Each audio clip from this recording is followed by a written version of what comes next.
What is up, internet? It's your boy Ronan back at you again, with another fan art video.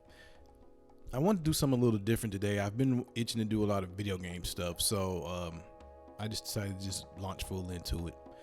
Today I'm going to be doing an illustration and a review. Well, not really a review because I already like the game, so anything I do on this channel I like. Really more of a discussion of the game called Sable. It's a really cool indie game that I adore this game. There are games that I probably have obviously I put more hours into. This is an indie game. It's a smaller game. But there are games that I could say I like more because they were more robust games, and I could play them for longer. But honestly, I would say overall, this is probably my favorite video game. No game has stuck with me like this one has. There may be light spoilers ahead. I don't think so. I mean, it's not like it's a super deep story with like conspiracies and stuff in it. So, yeah, I'm just a little warning though. So let's jump into it. The story is about this girl who lives on this desert planet. She belongs to this tribe, this nomadic tribe called the Ibexi, and basically it's like she has to go on something called her gliding, which is kind of like a coming of age thing where you have to kind of like become an adult. So like how the Amish, and I'm sure a lot of other cultures will do this, will have a thing where they'll have when their young people reach a certain age, they have them go out into the world. It's kind of like, do you want to go out and live in the world, or you want to return to the community? So it's kind of like this was with the game Sable. She has to go out into the world and explore. And what happens is everyone in the world wears these masks. There's sort of an underlying story of why everyone on this planet has to wear these masks. Sort of like a backstory lore of how everyone even got there. And one of the cool things about it is you don't even have to get into that story if you don't. I mean, it's fascinating. I really loved it, but you can just follow Sable's story, and that's good enough. But basically, everyone wears masks, and people wear masks depending on their vocation.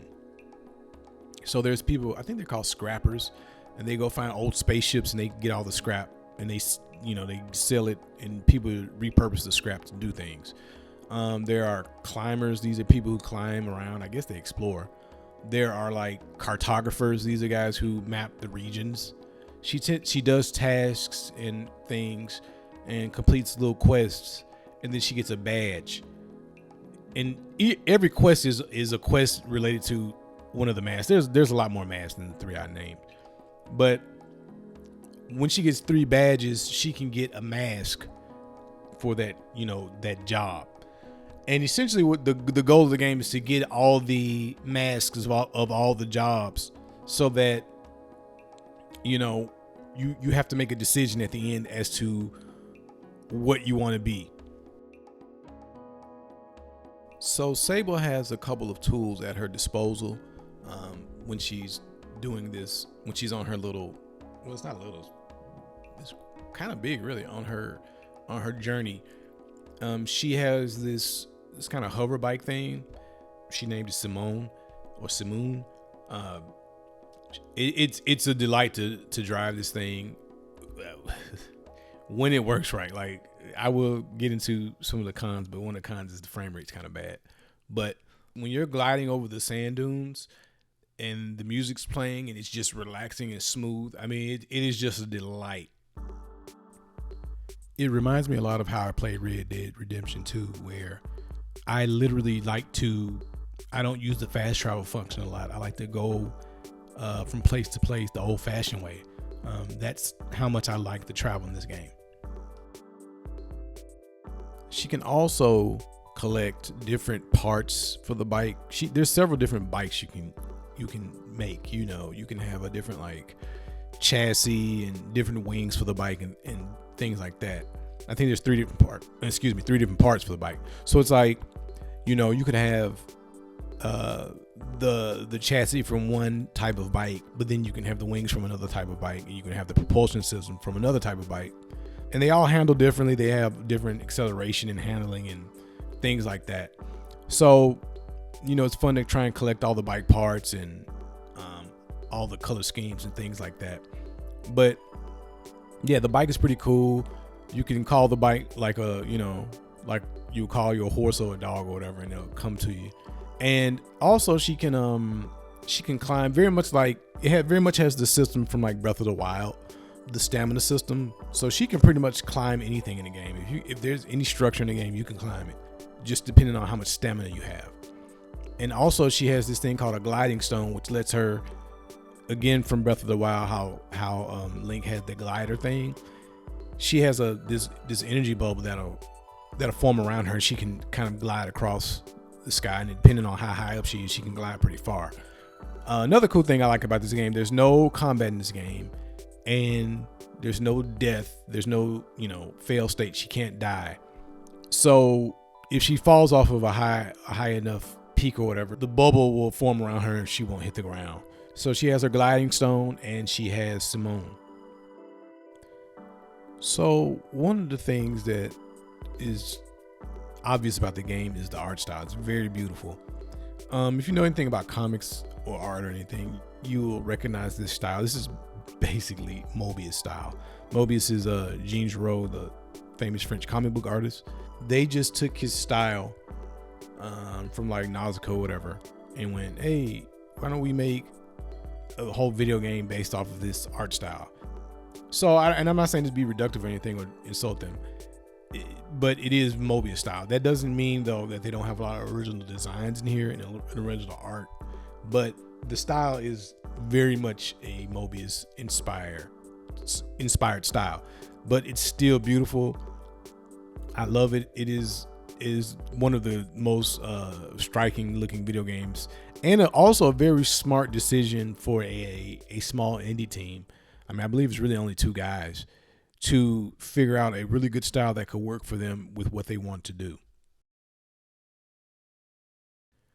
Speaking on the art style, one of the things that was really beautiful to me about the game was, it's set on a desert planet. So every biome in this game is a desert biome, but they were able to make every single different zone in the map look totally different. Another thing that they did that was really smart was there's a day-night cycle. And what happens is, as it becomes nighttime, it kind of drains all the color out of the game. And so all the striking colors disappear for a while. And it's even more calming and soothing. There's a part in the game where you can sit at a little campfire and just watch the sun go down or come up. And you can just watch the colors change, and it's just so beautiful. And the beauty of the art direction also extends to the environments of like the actual, when I say environments, like the architecture. There's there's a lot of buildings that, and they're empty, they're sort of ruins, kind of like what I'm drawing and doing in this illustration.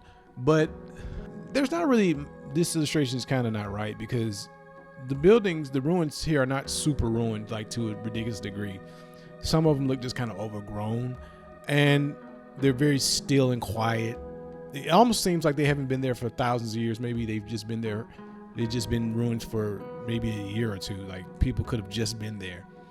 I don't know if this is a choice or just they didn't have the time, being a small team, to really do something with the geometry to make it look like it's been there for thousands of years or whatever. But either way, I like the decision. I mean, some of the environments are they're contemplative. You could just sit there and just you could just sit there and just think and just wonder, like, who lived here, what happened here, why is it empty, and again, just watch the sunset. It's just such a cool aesthetic. And also there's a bunch of crashed spaceships all over the map, and they still work in the sense that a lot of the machinery in them still work, and it gives a totally different vibe than the rest of the world. It has a very alien vibe, and it makes you wonder, like, what were they doing in this spaceship? And there's some story there too. You can unlock a lot of story in the spaceships, but that's another aspect of the art style that I found to be really interesting. Another thing with the art direction is just the music in this game. It's just amazing. Very relaxing ambient music by this group called Japanese Breakfast, which I'm starting to check out a lot more of their music now because I just really love the music in this game. I'm going to be playing a bunch of it in the background. I mean, I think all the music in this video is going to be from the game.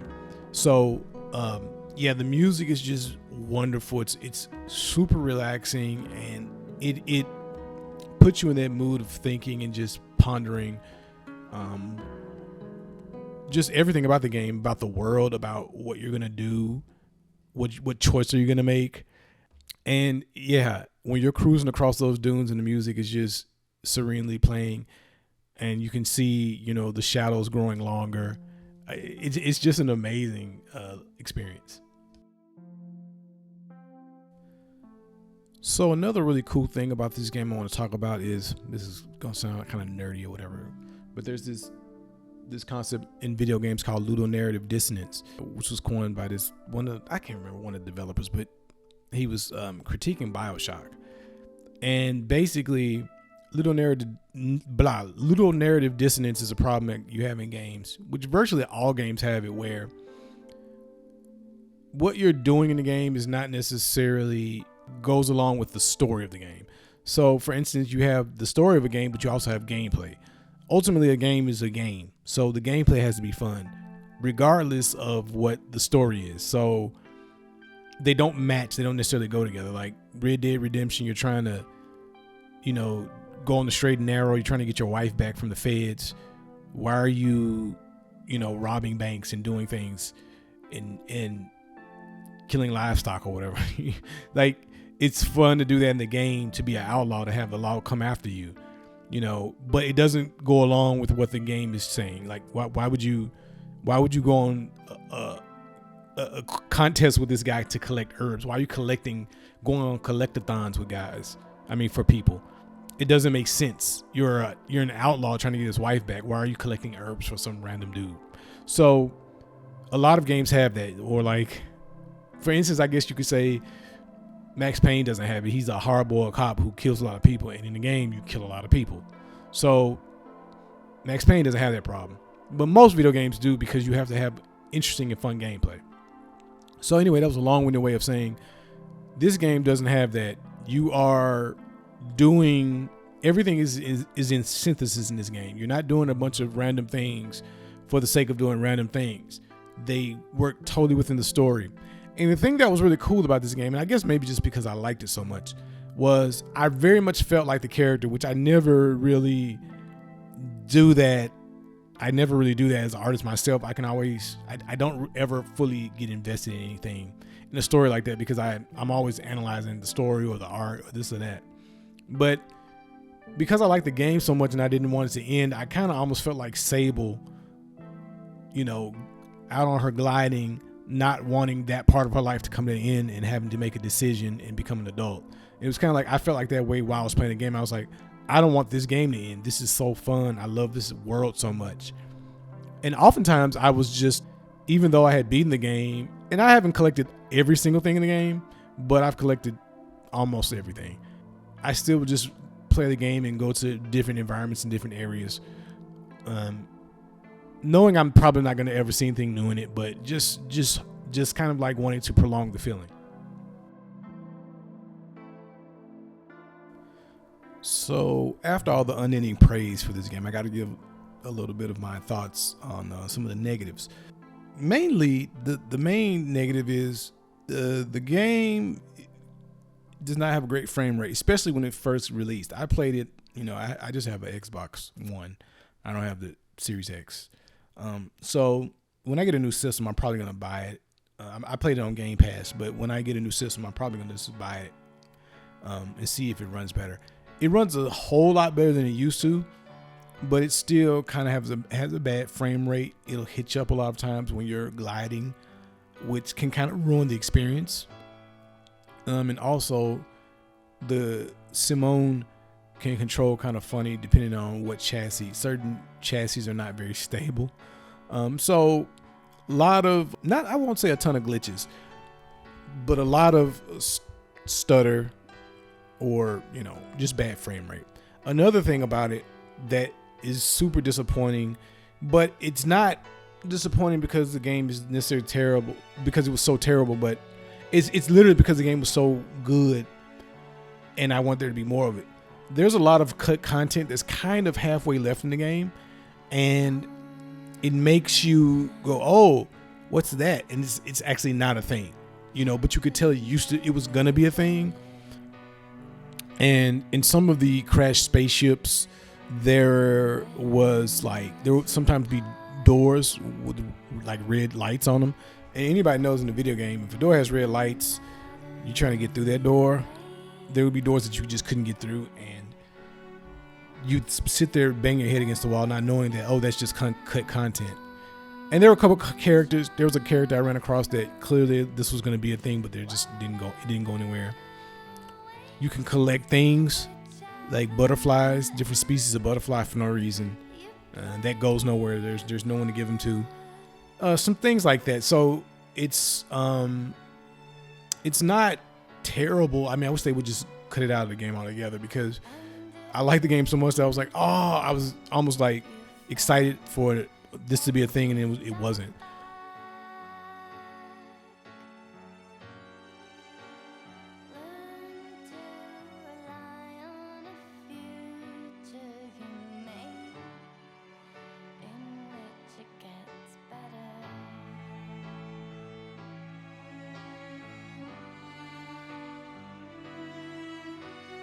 So yeah, that was my, I don't want to say review of Sable, because it's, if I'm talking about it, I like it.